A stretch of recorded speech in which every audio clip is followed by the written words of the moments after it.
हर रोज एक नई कहानी देखने के लिए चैनल को सब्सक्राइब करें और बेल आइकन दबाना ना भूलें। ये कहानी है रजनी की। रजनी वैसे तो बहुत ही सुंदर लड़की थी, लेकिन अपनी एक आदत की वजह से बहुत ज्यादा मशहूर थी। दरअसल रजनी की ताका झाकी करने की बहुत गंदी आदत थी। ऐसे ही एक दिन उसकी माँ मालती रसोई में खाना बना रही थी और रजनी आराम से सोफे पर बैठकर टीवी देख रही थी कि तभी उसको बाहर लड़ाई झगड़ों की आवाज सुनाई देती है और वो तुरंत भागकर जाती है और बालकनी से नीचे देखने लगती है और अपनी माँ को आवाज देते हुए कहती है, अरे माँ जल्दी आओ, देखो बगल वाली आंटी की सामने की दुकान वाले भैया से लड़ाई हो रही है। माँ जल्दी आओ ना, कहाँ रह गई? इतनी देर में तो सब कुछ खत्म भी हो जाएगा जब तक आप आओगी। अरे क्या हो गया, क्यों चिल्ला रही है इतना? ठीक से घर का काम भी नहीं करने देती, कभी कुछ कभी कुछ। माँ देखो ना, ये लोग कैसे लड़ रहे हैं। अरे जल्दी आओ, कब तक आप ऐसे ही खाना बनाती रहोगी? देखो तो कितनी मस्त लड़ाई हो रही है। आपको क्या लगता है इन दोनों में से जीतेगा कौन? हाँ बस यही काम तो रह गया है तेरे पास। घर बैठे बैठे बस तू लोगों के घरों में ताका झाकी ही किया कर। घर का काम तुझसे एक नहीं होता। तुझे ये पता होगा कि बगल वाली लड़की किसके साथ भागने वाली है, कौन से अंकल किस आंटी से मिलते हैं, हर किसी का सब पता है। लेकिन अपने घर की रसोई में एक नमक का डिब्बा कहाँ रखा है, ये तुझे नहीं पता होगा। अरे माँ, मैंने तो आपको बुला के ही गलती कर दी। आपने तो ताका झाकी का मजा ही खराब कर दिया। अच्छा होता कि मैं बुलाती नहीं। रजनी दोबारा सोफे पर बैठकर टीवी देखने लग जाती है। कुछ देर बाद मालती रजनी के लिए खाना बनाकर ले आती है। रजनी खाना खाते हुए अपनी माँ से कहती है, माँ पता है कल ना मैं खाना बना के टहलने गई थी छत पर, लेकिन कुछ देर बाद मैंने अपने बगल वाली छत की ओर देखा तो सरला आंटी हम लोगों की बुराई कर रही थी। कोई बात नहीं बेटी, करने दे, तू ताका झाकी मत किया कर, ये सब अच्छी आदत नहीं होती है। ऐसे ही समय बीतता है, लेकिन दिन पर दिन रजनी की ये ताका झाकी करने की आदत बढ़ती जा रही थी। एक दिन रजनी अपने ऑफिस में काम कर रही थी, लेकिन अपने काम से ज्यादा दूसरे के कामों में ताका झाकी करती है। रजनी बगल में बैठी राधा नाम की लड़की के सिस्टम में देख रही थी। तभी राधा कहती है, अरे क्या हुआ, ऐसे क्यों देख रही है सिस्टम को? कुछ है तो बोल। नहीं, बात क्या होगी, बस यही देख रही थी कि तूने रिपोर्ट दे दी सर को या नहीं, और कितना टाइम लगेगा तुझे? तुझे मेरी रिपोर्ट देने या ना देने से क्या मतलब है? अगर तेरा हो गया है तो तू जाकर दे देना रिपोर्ट। ये क्या तेरी आदत है लोगों के सिस्टम में ताका झाकी करने की? इससे अच्छा तू अपना काम कर ले, ये ज्यादा ठीक रहेगा। अरे भड़क क्यों रही है? ताक झाकी तो कर रही हूँ, लेकर भाग थोड़ी ना रही हूँ। और देखने में कौन सा टैक्स लग रहा है? रजनी अपने ऑफिस का काम खत्म करके ऑफिस से घर आ रही थी। रजनी बस में बैठकर घर आ रही थी कि रजनी के बगल में एक लड़की बैठी हुई थी जो अपना फोन चला रही थी। रजनी बार बार उसके फोन में देख रही थी। वो लड़की बार बार अपने फोन को साइड करती, लेकिन रजनी फिर भी उसे घूरती। अब तो बस में बैठी उस लड़की को बहुत गुस्सा आने लगता है और वो गुस्से में अपना मोबाइल रजनी के हाथ में देती हुई कहती है, ये ले ले बहन, ले एक काम कर, तू ही चला ले इसे। ये ले पकड़ ना, अरे पकड़, घबरा मत, ले चला ले इसे। अब देखी क्या जा रही है, घुसी जा रही है इसमें। चला वला के आराम से दे दियो फोन, ठीक है? तेरे लिए ही तो लेकर आई थी मैं। अरे नहीं नहीं, मैं तो बस ऐसे ही देख रही थी, मेरा कोई गलत मतलब नहीं था। तुम तो गुस्सा ही हो गई मुझ पर। चलो ठीक है, मेरा बस स्टॉप आ गया, मैं चलती हूँ अब। पता नहीं कैसे कैसे लोग आ जाते हैं बस में, किसी को भी सीट दे देते हैं ये लोग। मैडम शक्ल देख के तो वैसे भी हम लोगों को बिठाते नहीं है, नहीं तो आप इस बस के अंदर नहीं बस के बाहर नजर आती। हमारा काम है लोगों को उनके स्टैंड तक पहुंचाना, बस। कुछ देर बाद रजनी भी अब अपने घर पहुंच जाती है। ऐसे ही समय बीतता है। मालती अपनी बेटी रजनी की शादी बलदेव नाम की लड़की से करवा देती है। रजनी के सास बिनोदी अपनी बहू का गृह प्रवेश कर उसे अंदर बुलाती है।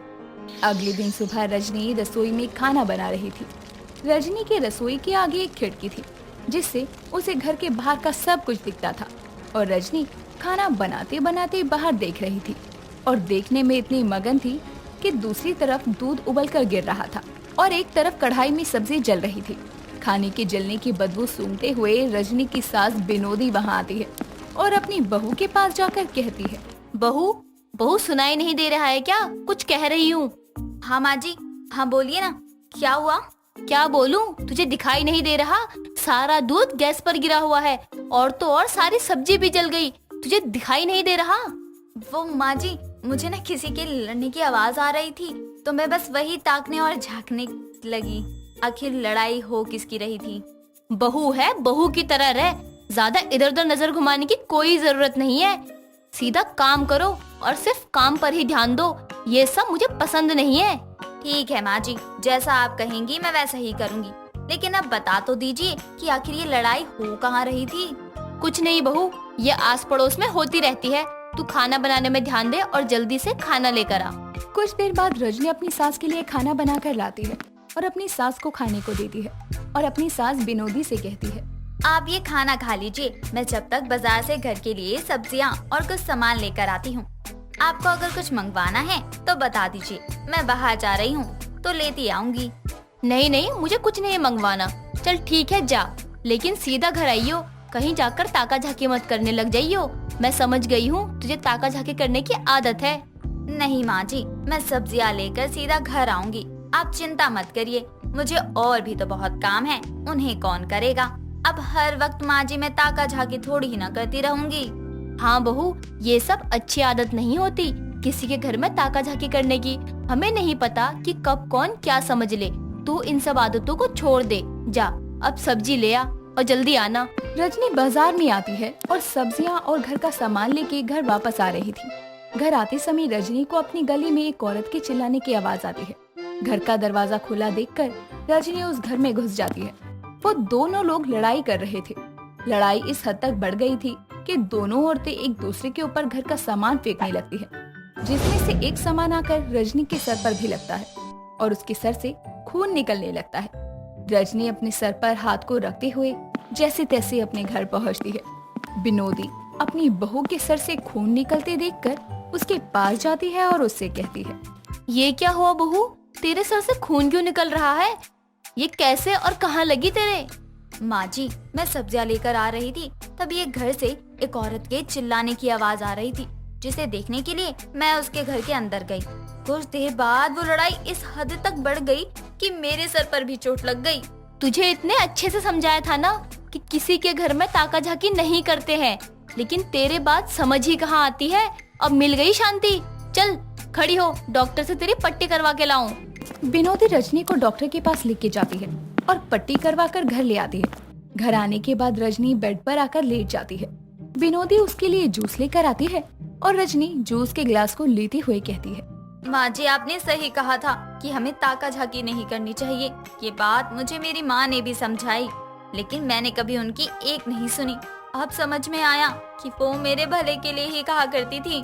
बहू, जब तक इंसान को किसी चीज से घाटा या खुद का नुकसान नहीं होता ना, तब तक उसको समझ नहीं आती कि कोई उसके भले के लिए ही कह रहा होगा। लेकिन ठीक है, कोई बात नहीं, जब जागो तभी सवेरा, और तेरा सवेरा आज से हुआ है। सलोनी अपने पल्लू में कुछ छुपा कर ले जा रही थी। तभी वहाँ उसका ससुर आकर उसे धीमी आवाज में कहता है, ले आई क्या मेरी बहू?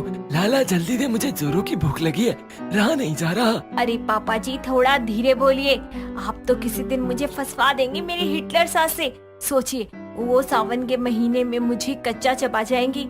आप खाना भी ऑर्डर करते हो तो मेरे नाम से, उनको लगेगा कि मैं ही खा रही हूँ। हाँ हाँ, डर मत, ला अब मेरा तंदूरी चिकन मुझे दे दे, मुझसे रहा नहीं जा रहा।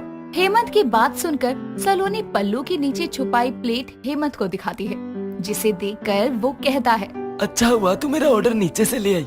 अब मैं ना आराम से छत पर बैठकर खाता हूँ, फिर नीचे आकर सो जाऊंगा। पापा जी देखिए, आपको चिकन खाने की आदत है सावन में, लेकिन माँ जी ने मुझे ये सब करते देखा तो वो मुझ पर ही शक करेंगी। ठीक है, नहीं मैं सब संभाल लूंगा। पहले तू डरना बंद कर और एक पीस खा कर देख। कुछ दिन की बात है पापा जी, वैसे मैं नॉनवेज खाती हूँ, पर अगर सावन में नॉनवेज खाने से माँ जी ने मना किया तो मैं नहीं खाऊंगी। चल ठीक है बहू, जैसे तेरी मर्जी। मैं तो जा रहा हूँ छत पर अपना तंदूरी चिकन एंजॉय करने।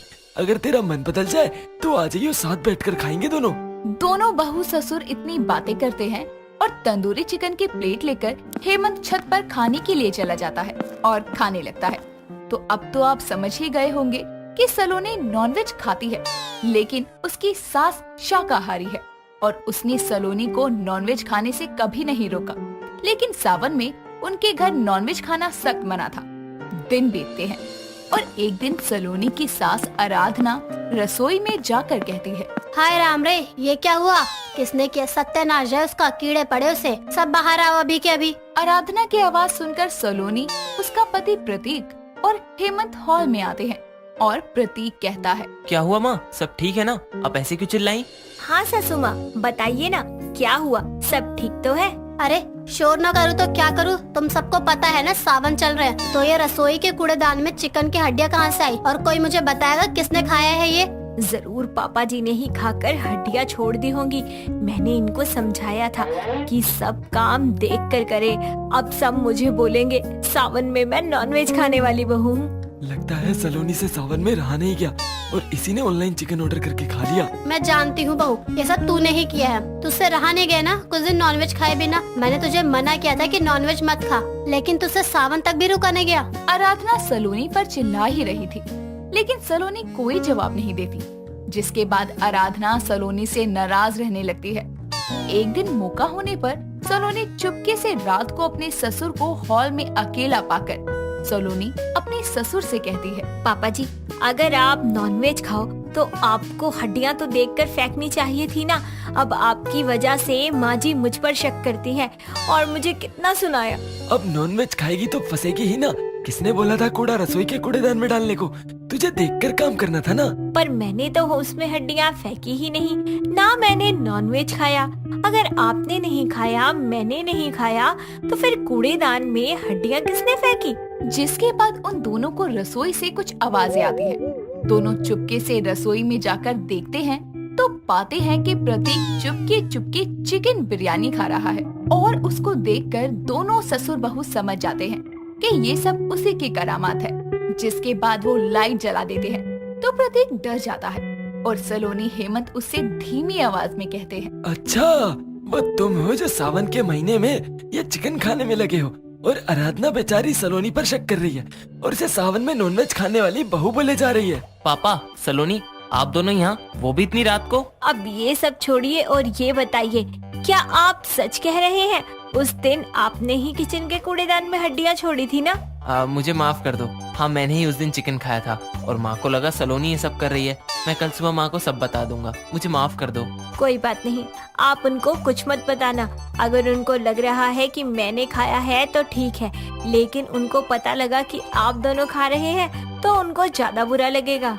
सलोनी की बात मानकर हेमंत और प्रतीक सोने के लिए चले जाते हैं। दिन बीतते हैं और आराधना हॉल में बैठकर अपनी बहू से कहती है, बहू, मुझे तुझसे एक काम था, लेकिन डर है कि तू करेगी भी क्या नहीं। अरे माँ जी, अगर आप मुझे कोई काम देंगी तो मैं क्यों मना करूँगी? मैं तो खुशी खुशी करूँगी। बताइए क्या काम है? जब तू मेरे सावन में नॉनवेज खाने वाली बात नहीं मान पाए तो मेरी बात क्या ही मानेगी? इस हिसाब से तो मेरा डरना सही है, लेकिन अगर माने तो एक काम करना, अब नॉनवेज मत खाना, वरना मुझसे बुरा कोई नहीं होगा।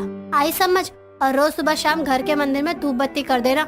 जी माँ जी, मैं सब अच्छे से कर दूंगी, आप चिंता मत करो। सलोनी इतना कहकर चली जाती है और अपने काम करने लगती है। अब ये रोज का था, कभी हेमंत सलोनी के नाम से चिकन मंगाकर खाता तो कभी प्रतीक उसके नाम से नॉनवेज ऑर्डर कर कर रात को छुप के खाता। ऐसे ही दिन बीतते हैं। एक दिन आराधना हॉल में बैठी होती है, तभी एक डिलीवरी बॉय एक ऑर्डर लेकर आता है और उसको देखकर आराधना कहती है, जी बताइए, आपको किससे मिलना है? जी, मुझे किसी से नहीं मिलना, बस आपको ये पार्सल देना था। मैं चिकन एंड मात कंपनी से आया हूँ। आपके घर में सलोनी जी ने पूरे सावन में हमारे यहाँ से चिकन ऑर्डर किया है और हमारी कंपनी के सेल सावन में बहुत कम हो जाती है। हमारे रेगुलर ग्राहक बनने की वजह से हम आपको फ्री चिकन बिरयानी गिफ्ट में दे रहे हैं। चलिए, अब मैं चलता हूँ। डिलीवरी बॉय इतना कहकर चला जाता है। ये देखकर आराधना का पारा हाई हो जाता है और वो जोर से सलोनी को आवाज लगाती है, जिससे सुनकर प्रतीक और हेमंत भी सलोनी के साथ बाहर आते हैं और आराधना सलोनी को देखकर कहती है, बहू, तूने तो बेशर्मी की सारी हदें ही पार कर दी। अरे ऐसी भी कौन सी मौत आ रही थी जो तू सावन में नॉनवेज खाए बिना रह नहीं पाई? माँ जी, आप मुझसे ऐसे बात क्यों कर रही हो? आप मुझे बताओगी क्या हुआ है? अच्छा, अब ये भी तुझे बताना पड़ेगा। ये जो तूने पूरे सावन भर नॉनवेज ऑनलाइन मंगाकर खाया है, इसकी खुशी में कंपनी वाले तुझे फ्री नॉनवेज बिरयानी देकर गया है। ये ले, ये भी खा ले, लेकिन आज के बाद तेरे मेरे सारे रिश्ते खत्म। ये सब सुनकर भी सलोनी किसी को कुछ नहीं बताती और रोने लगती है। उसे रोता देखकर हेमंत और प्रतीक को बहुत बुरा लगता है और प्रतीक कहता है, माँ, इसमें सलोनी की कोई गलती नहीं है। मैं सावन में छुपकर नॉनवेज खाता था और ऑर्डर सलोनी के नाम से करता था ताकि किसी को शक ना हो। हाँ आराधना, मैं भी सावन में खुद को रोक नहीं पाया। मैं भी सलोनी के नाम से ऑनलाइन नॉनवेज मंगाता था और मैंने इसको कितनी बार बोला कि तू भी खा ले, किसी को पता नहीं चलेगा। इसने मेरी एक नहीं मानी और जो कूड़ेदान में हड्डियां मिली थी वो प्रतीक ने खाया था। इसमें सलोनी की कोई गलती नहीं है। हेमंत और प्रतीक की बात सुनकर आराधना को बुरा लगता है और वो सलोनी से माफी मांग कर कहती है, मुझे माफ कर दे सलोनी, मैं तुझे बेकार में सावन में नॉनवेज खाने वाली बहू समझ रही थी, जबकि तू तो मेरी बात मान रही थी। तूने अपने पति और ससुर को बचाने के लिए इस बात को छुपाया। कोई बात नहीं माँ जी, आप बहुत अच्छी हैं। आपने मुझे कभी नॉनवेज खाने से नहीं रोका, बस सावन में खाने से मना किया था, और इतना तो मैं आपके लिए कर ही सकती हूँ। सलोनी की बात सुनकर आराधना प्यार से उसे गले लगा लेती है और उसके बाद प्रतीक और हेमंत भी सावन में नॉनवेज नहीं खाते। दोस्तों, अगर आपको ये कहानी पसंद आई तो इसे लाइक करें, शेयर करें और कमेंट करके बताएं कि कहानी में आपको सबसे अच्छा क्या लगा।